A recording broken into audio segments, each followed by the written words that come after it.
Right, next up we have the headlines. Let's go to them. And we start with the Daily Mail, which has no Mr. Speaker. With an overreach that startled MPs, the Commons Speaker summoned the Mail on Sunday's editor to appear before him over its Angela Rayner Basic Instinct report, to which, in the name of a free press, the Mail respectfully replies, no Mr. Speaker. The Mail bigging itself up there. On to the Telegraph.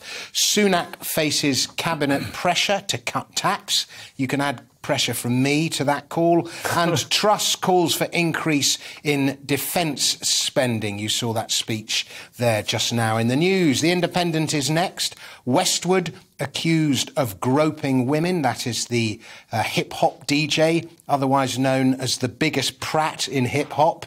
A nasty story, which we'll be covering in just a sec. And cabinet clash over plans to ease cost of living.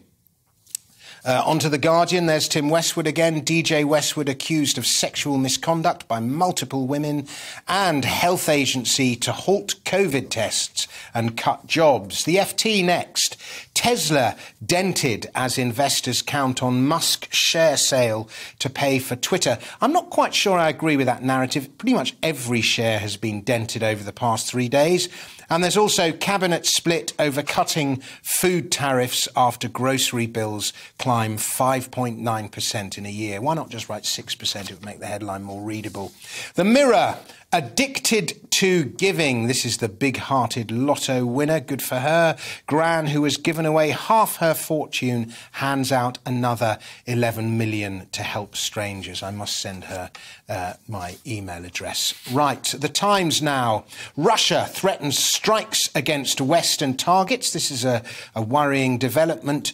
And suitcases stuffed full of COVID loan cash seized at UK border. Perhaps we can spend some of that money to ease the cost of living crisis.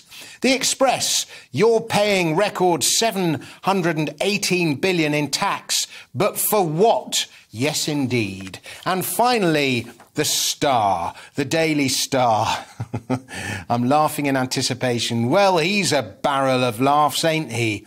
Putin's poodle says Russia is at war with NATO and warns it could end in nuke disaster. Yes, indeed, that's a story we'll be looking at shortly, and those are the headlines.